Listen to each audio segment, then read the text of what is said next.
Welcome to ChatGPT channel. Hey GPT, do you know the story The Blind Man and the Elephant? Yes, I know the story, The Blind Man and the Elephant, a famous tale in Vietnamese folklore as well as in many other cultures. The story is about the limited and biased perception of things. The story goes like this: on a slow business day, 5 fortune tellers were talking to each other. Each of them complained about not knowing what an elephant looks like. Suddenly, they heard that an elephant was passing by, so the 5 of them pooled their money to bribe the elephant handler, asking him to let the elephant stop so they could have a look. One touched the trunk, another the tusk, one felt the ear, another the leg, and the last one the tail. Afterward, the 5 sat down to discuss their findings. The one who touched the trunk said, "I thought the elephant would be something grand, but it turns out it's just wrinkly like a leech." The one who touched the tusk said, "No, it's long like a pestle." The one who felt the ear said, "That's not it. It's flat like a winnowing basket." The one who touched the leg argued, "Who says so? It's sturdy like a temple pillar." The one who felt the tail said, "You're all wrong. It's actually bristly like a worn-out broom." Each of the 5 believed they were correct, so none of them would back down, leading to a scuffle. So in real life, do you think I play the role of the blind man or the one with clear vision? It depends on how you approach situations in life and how you handle information. You could take on either role, the role of the blind man, if you only rely on a portion of the information or your personal viewpoint without considering other aspects. You may be like the blind man and the elephant. The role of the one with clear vision, if you try to gather information from various sources, consider all aspects, and weigh the different facets of the issue before making a decision, you'll be like the one with clear vision.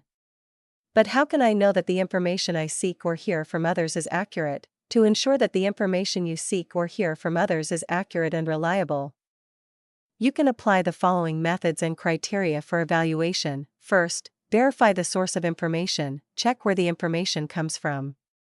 Reliable sources are usually organizations, individuals, or institutions with credibility and expertise in that field. Consider whether the source of information is independent and not influenced by personal or organizational interests. Second, cross-check information from multiple sources. Verify information by comparing it with different sources.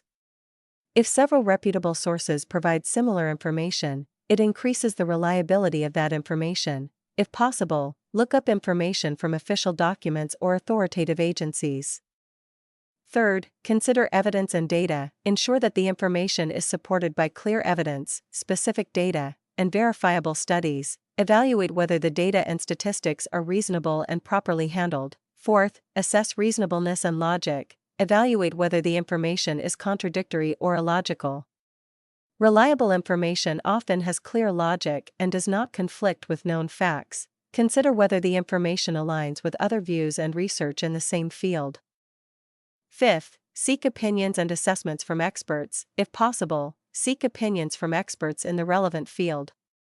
They can provide more in-depth and accurate insights about the information. Sixth, be mindful of motives and purposes. Evaluate the motives of the person or organization providing the information. If there are clear economic, political, or personal motives, the information may be biased. Consider the purpose for which the information is provided, whether it's to inform, advertise, or persuade. Seventh, check for accuracy and updates. Check whether the information is up to date and accurate, especially in rapidly changing fields like science, technology, and healthcare. Let's take an example. Is the information that the Earth is round a fact? The information that the Earth is spherical is accurate and has been confirmed by extensive scientific evidence. Here are some reasons and evidence that prove the Earth is nearly spherical. First, images from space. Photographs taken from space show that the Earth has a nearly spherical shape.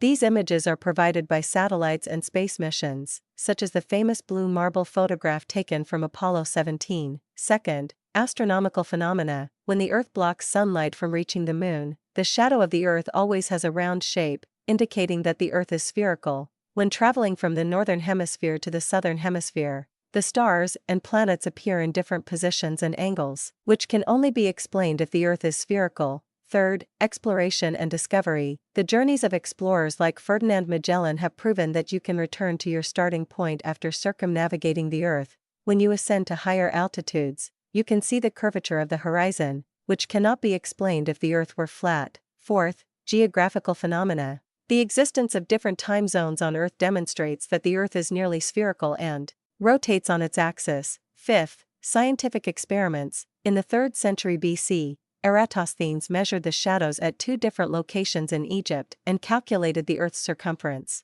showing that the Earth has a nearly spherical shape.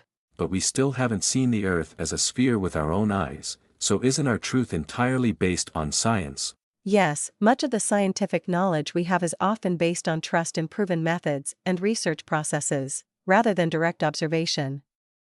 In the case of the Earth's shape, you may not have directly seen its spherical form, but there are many reliable reasons, as mentioned above, that confirm this truth. Thus, trust in science is not blind faith, but a recognition that scientific methods have been tested and are the best way to understand the world around us.